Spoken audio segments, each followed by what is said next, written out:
Assalamualaikum warahmatullahi wabarakatuh. Kali ini kita akan membahas tentang materi termokimia. Dalam termokimia ada istilah sistem dan lingkungan. Yang dimaksud dengan sistem adalah segala sesuatu yang menjadi pusat perhatian. Sedangkan yang dimaksud dengan lingkungan adalah segala sesuatu yang berada di luar sistem. Kemudian sistem itu nanti terbagi menjadi 3. Yang pertama sistem terbuka. Di dalam sistem terbuka akan terjadi pertukaran antara materi dan energi dengan lingkungan. Contohnya, air panas yang kita masukkan ke dalam gelas terbuka. Nah, pada gelasan terbuka, energi atau kalor yang berada di gelas akan bisa keluar dari sistem ke lingkungan. Sedangkan materi bisa aja masuk ke dalam gelasan terbuka. Misalnya, tiba-tiba ada lalat atau nyamuk yang masuk ke dalam air. Itu yang dimaksud dengan sistem terbuka. Yang kedua adalah sistem tertutup. Di dalam sistem tertutup, itu dapat mengalami pertukaran energi, tetapi tidak dapat mengalami pertukaran materi. Contohnya adalah jika di dalam botol kita isi dengan susu atau air yang panas, botolnya kemudian ditutup. Nah, beberapa jam kemudian air yang di dalam botol atau susu yang di dalam botol itu akan dingin. Artinya kalor atau energi itu bisa keluar dari sistem ke lingkungan. Sedangkan air tidak dapat keluar dari sistem ke lingkungan karena tertutup. Kemudian yang ketiga adalah sistem terisolasi.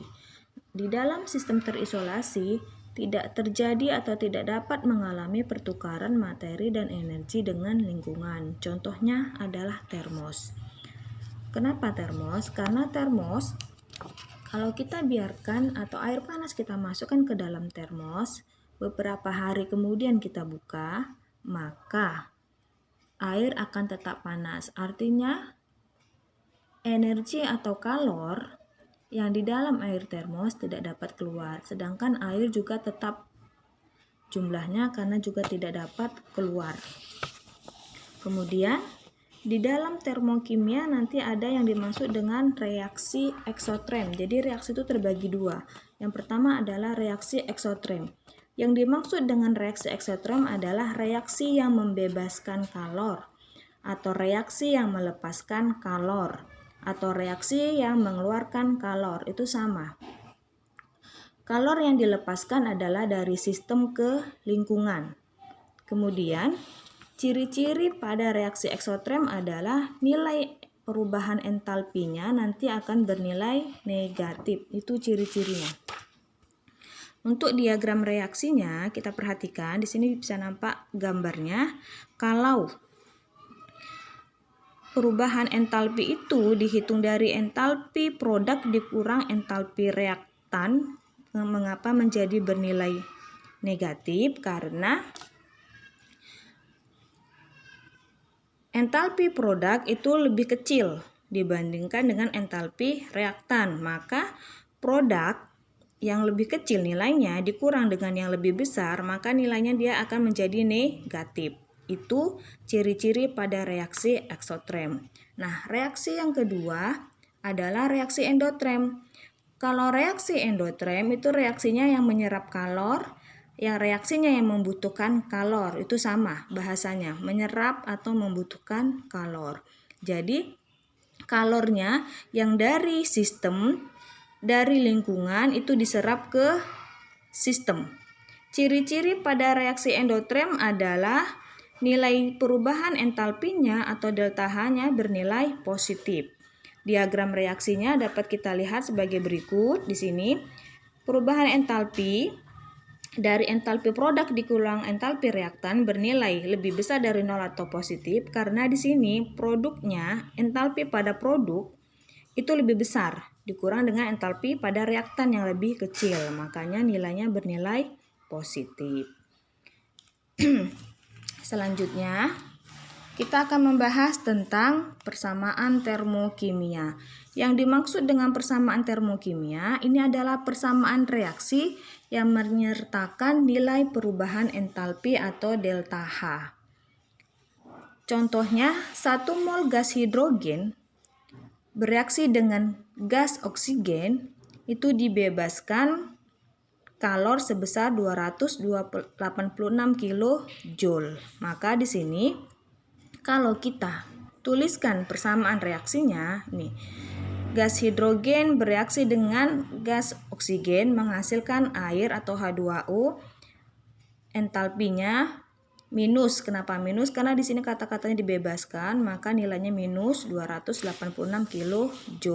Kalau nanti ini kita kalikan koefisiennya, karena di sini koefisien hidrogen 1, oksigen setengah, ada yang berbentuk pecahan. Supaya dia tidak berbentuk pecahan, maka koefisiennya akan dikali 2. Jika koefisien reaksi dikali 2, maka entalpinya juga dikali 2. Maka nanti di sini reaksinya di 2H2 tambah 1O2 menjadi 2H2O. Perubahan entalpinya sebesar 572 karena dikali 2. Nah, ada 3 jenis pada entalpi molar. Yang pertama adalah entalpi pembentukan standar atau disingkat dengan delta HF. F-nya dari kata formation. Apa yang dimaksud dengan entalpi pembentukan standar? Entalpi pembentukan standar adalah entalpi yang menyertai dalam pembentukan 1 mol senyawa. Ingat ya, di sini kata-katanya 1 mol. Pada keadaan standar. Jadi kalau katanya standar berarti itu dalam keadaan standar yaitu suhu 298 derajat Kelvin.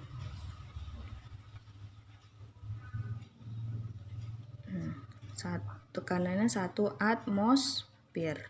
Nah, jadi contohnya pembentukan H2O membebaskan kalor sebesar 286,85 kJ. Jadi kalau ini kita buat persamaan atau reaksi pembentukan entalpi reaksi pembentukan standarnya, maka H2O, pembentukan H2O berarti ini kalau dia kata pembentukan berarti reaksinya di sebelah kanan, H2O. Nih. H2O itu terdiri dari unsur apa aja? Hidrogen dan oksigen. Hidrogen berarti di sebelah kiri. Tambah oksigen, bentuknya adalah O2. H2O membebaskan kalor. Kata-kata membebaskan berarti nanti di sini perubahan nilai entalpinya adalah minus. Membebaskan berarti minus 286,85 kJ. Nah, kemudian kita lihat koefisiennya. Ingat, kalau tadi katanya pembentukan standar berarti untuk 1 mol. Berarti di sini 1. Koefisien H2O harus 1, tidak boleh lebih. Berarti di sini kita lihat unsur hidrogen. Sebelah kiri 2, sebelah kanan 2, sudah sama. Oksigen sebelah kanan 1, di sebelah kiri 2. Maka di sini koefisiennya kita buat jadi setengah. Jadi setengah kali 2, 1. Karena yang koefisien pada H2O, pada pembentukan H2O ini tidak boleh diganti koefisiennya, harus tetap 1. Kemudian selanjutnya yang kedua adalah entalpi penguraian standar. Simbolnya delta HD. D itu dari dissociation ya.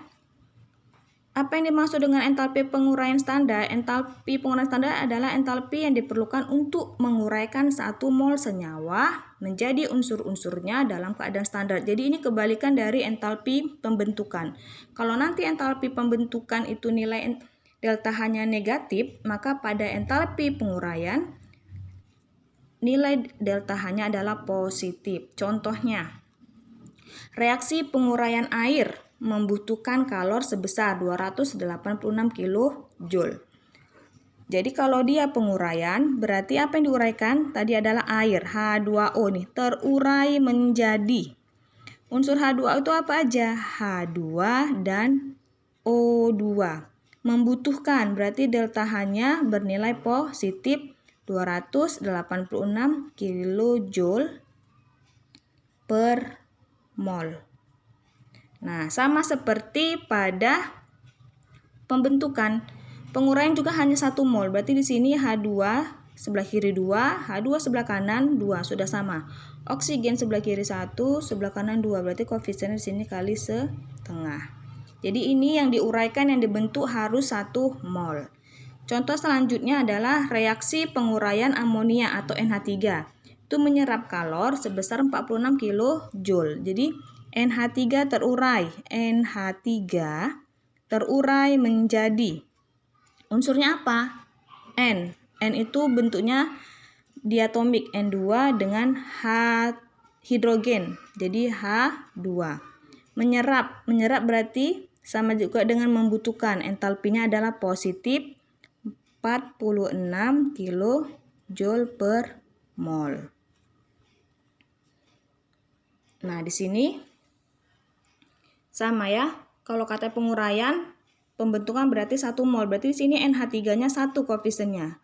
Kita samakan jumlah atom sebelah kiri dan sebelah kanan. Nitrogen sebelah kanan 2, sebelah kiri 1. Jadi supaya sama, maka koefisien nitrogen N2 di sini kita kali setengah. Setengah kali 2 1, ini 1. Hidrogen sebelah kiri 3, sebelah kanan 2. Berarti supaya sama kita kalikan menjadi 1/2 atau 3/2.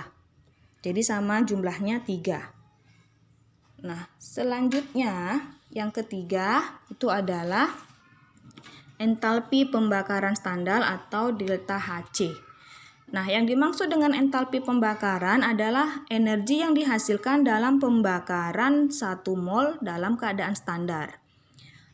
Suatu pembakaran dikatakan sempurna jika karbon terbakar menjadi CO2, hidrogen terbakar menjadi H2O, dan belerang terbakar menjadi SO2.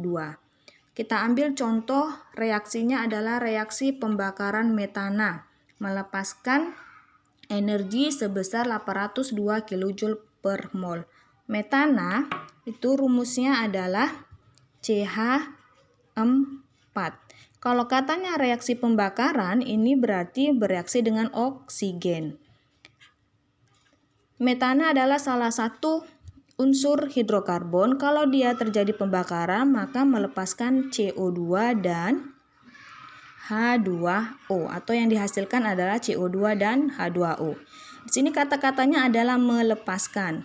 Berarti nanti entalpinya bernilai negatif 802 kJ per mol. Nah, sekarang kita tinggal menyamakan koefisiennya atau menyamakan jumlah atom-atomnya. Ingat, tadi adalah pembakaran metana. Kalau katanya pembakaran dalam keadaan standar, berarti ini untuk 1 mol. Berarti di sini 1 mol. C-nya ini koefisiennya 1, CH4. Kita samakan C1 sebelah kiri, C1 sebelah kanan. Sudah sama. Hidrogen sebelah kiri 4, sebelah kanan 2. Supaya sama berarti di sini kita kali 2. 2 kali 2 4. Sudah sama. Oksigen. Sekarang kita lihat adalah oksigen di sebelah kanannya. Oksigen di sini 2, di sini 2 kali 1 2. Berarti 2 tambah 2 4.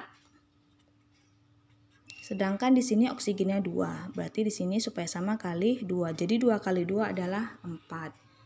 Nah, perlu diingat kembali, tadi ada 3 jenis entalpi molar. Semua kata-katanya adalah pakai menggunakan kata-kata standar. Jadi entalpi pembentukan standar, entalpi penguraian standar, dan entalpi pembakaran standar. Yang perlu diingat adalah kalau kata-kata standar, berarti ini pembentukan atau penguraian atau pembakaran untuk 1 mol. Ini dia. Jadi ini yang perlu diingat. Untuk 1 mol. Apa yang untuk 1 molnya? Yang dibentuk atau yang diuraikan atau bahkan yang dibakar. Jadi koefisien yang dibentuk, dibakar, dan diuraikan itu tidak boleh berubah. Tetap 1 mol. Demikianlah materi tentang persamaan termokimia. Kita akan lanjutkan materi selanjutnya. Assalamualaikum warahmatullahi wabarakatuh.